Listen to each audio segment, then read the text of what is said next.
Hi,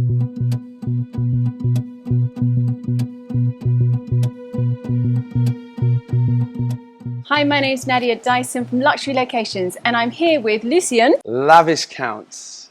I play Alfie on Emily in Paris, and thank you so much for having me.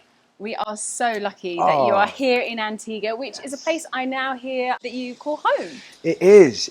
I'm back. My father's from here. We used to come back every year when we was kids, no matter what was going on. My mum and dad made sure we came back to the roots of it all.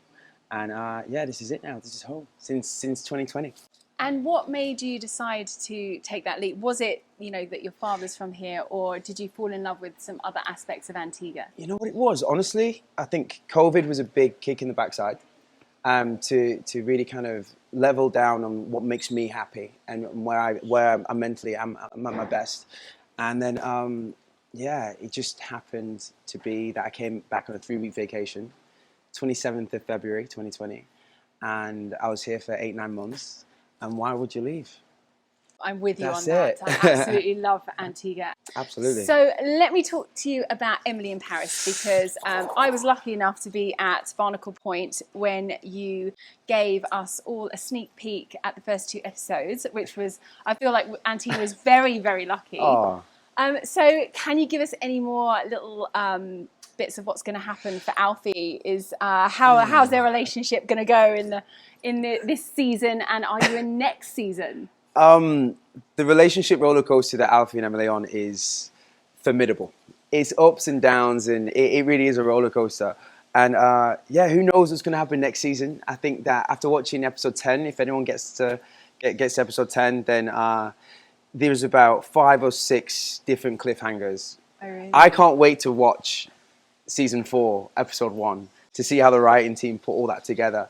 But yeah, Alfie goes on a journey this year. He's a little bit more vulnerable than it was season 2, and yeah, he's in the trenches. And so, what do you think of Paris? Because obviously you've done lots of filming there. So, what's your take on Paris? Paris, and this sounds so cliche, Paris is one of my favorite cities in the world. Honestly, it kind of tops anywhere else, really. I think it gave me so much. No, but listen, I'm not gonna lie. I'm not gonna lie. I'm not gonna lie. Paris has got this energy. Well, for one, it's a museum with the roof blown off.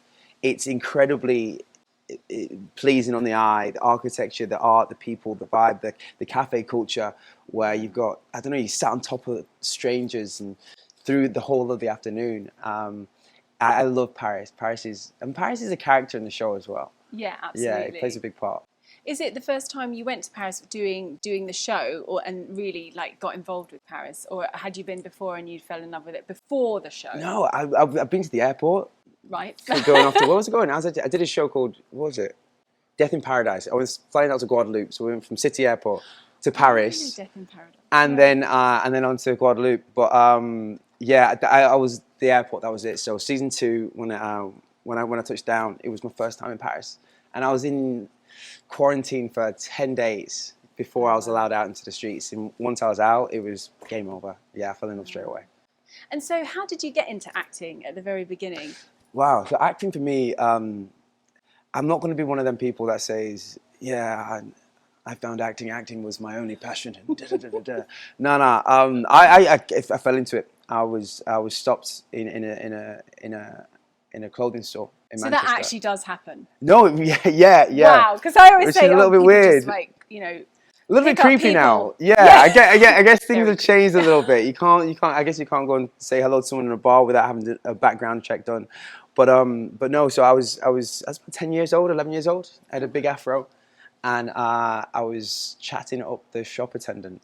10 years old. Probably saying like, yeah, do you want to go to watch Lion King or whatever? I don't know. I was full of confidence anyway, and she was casting for this Marks and Spencer's campaign.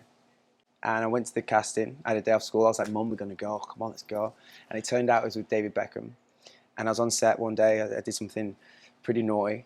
And David reacted completely. I thought I was going back to school. And then David reacted completely different. He said, Lucian, you've got something. You should get into acting. I was like, what's that? Kind of thing. And he got in touch. He got his assistant to get in touch with a small acting school in Manchester. Who got in touch with my mum. And that was kind of the start of it all, really.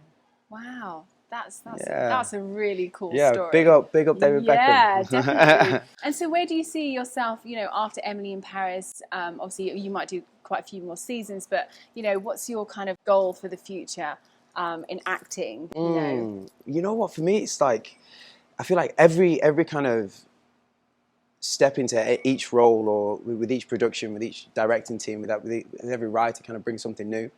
And I don't really want to kind of put any boundaries on it. I want to do it all. Yeah. I want to do the action stuff. I want to get to some more comedy stuff. I did a comedy this year with the guys from People Just Do Nothing, and which is so much fun. These guys are so incredibly talented on their feet, and I just want to keep on learning and to be the best actor I can be, and to be the best entertainer, I guess, in that respect. So yeah, I've got a few projects lined up. I get to play the voice of in animation. Oh, which I'm really excited about. Cool. It's a really, really cool team. I don't think I can say too much about it just yet. And yeah, there's a couple of cool projects I'm working on now. Well, in the new year, bring it on. But for right now, it's chill time. So, do you have any advice, people watching this, for young actors and actresses? Do you have any advice to them that you thought, throughout your career, thought, oh, if only I'd done that, I should tell people they should do this? Yeah, I think one piece of advice that comes to mind right now is find happiness in everything else but acting. Right. Because it's a torturous road that you do take, and it's filled with no's. And the highs feel so high, but the lows also feel really low. So just be prepared that there's going to be more no's than yeses. And I don't feel like, for me anyway, within acting, there's nothing to really attain. There's no end goal for it. And I think that's the beautiful thing about acting, is the fact of when I get older, should I say, the roles will change. Yeah. Do you know what I'm saying? The environment that we live in changes, so there's more stories to tell, and more stories to tell. So don't give up, and find happiness in everything else but acting, I guess. That's really good advice. That was what I'll go for now. It might change tomorrow. Yeah.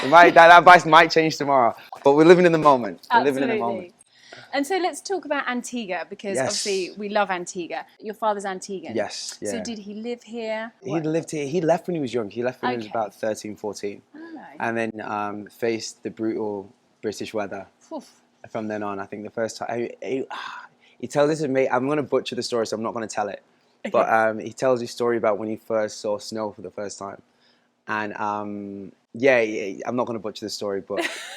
So that's my dad's kind of journey. Came to London, and then met my mum and had us up in the north of England, but always made sure that we knew where we was from, and this is it. And coming back as a kid, I just remember the waves being really big for some reason. Really? But now I'm like... Maybe you went to Half Moon Bay. Oh, yeah, I think it might have been Half Moon Bay. The waves are awesome. But then again, I realised that I was pretty young, so I just got bigger. I just got bigger. Yeah. But Antigua's, it gives me perspective on life and what life really means in time, the time that we have, and we don't have much time. No. So I feel like that's the one thing that that I think that a lot of people figured out through COVID or through other avenues and whatnot. And if you've not figured it out, figure it out, because we've got this much time. Yeah.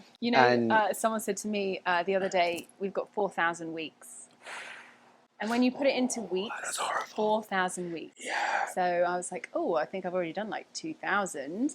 Yeah, it's scary when you look at it as weeks. So we really got to, make the most out of it. Yeah. And I feel, honestly, and it's where you feel the most creative, content, and driven. And I feel like, as far as island life goes, I feel more driven here and passionate about what I do than I do in certain cities, I'd say. I think Antigua, it gives you time, doesn't it? It feels like you have... me and my husband, we're definitely more creative in Antigua than anywhere else in the world. So I think that brings it out.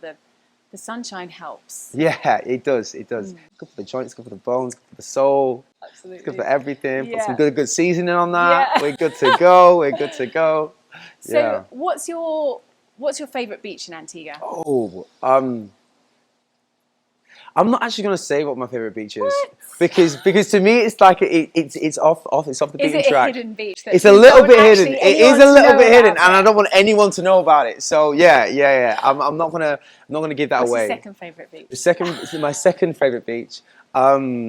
Jolly Beach is beautiful. Jolly Beach to me it is stunning, and Fry's Beach, and And Darkwood for me kind of, that's the one. But obviously I've got a couple more that I'll keep in my back pocket. I'll keep in my back pocket. And so you've purchased a property in Antigua. Yeah. And what kind of made you take the leap and do that? Honestly, it came down to time and where do I want to spend my time. And I feel like a lot of things changed within the acting world, whereas before we was going into castings, auditions, and you had to be living in LA, London, New York, or depending on how you're working in Paris or whatever country you're really in. And then everything became self-tapes. So we're all auditioning, everyone's remote, everyone kind of, the industry's changed in that way. Everything's a Zoom meeting, which is really sad for me because I love getting in the room and performing and just changing someone's mind. Yeah. Do you know what I'm saying? When someone has that idea of what they want and then you're able to kind of flair with it and understand and like see their reactions and play into it. But we don't get that anymore. So everything's a self-tape and I'm like, where am I going to spend my time when I'm not filming? In paradise. Literally. Why not? Totally. Yeah. And so have you got any plans to do more investing in Antigua? What's your long-term goal? Do you think you'll stay here? I think for right now, 110%, this is home for me. And I don't see where that might take me. And like I say, I move around a lot with work, but to know that I'm coming back here after a long shoot in a crazy city or wherever it might be, it's a nice feeling. But 100%, we're looking to build. We've got a few properties we're looking to build. Just purchase some land and looking to keep the ball rolling. Yeah, and it's exciting to bring friends back here as well. Yeah. So we've got like a whole train of people coming in the new year. Friends I've worked with and friends that I've met along the way, and just to show them part of my journey and part of who I am.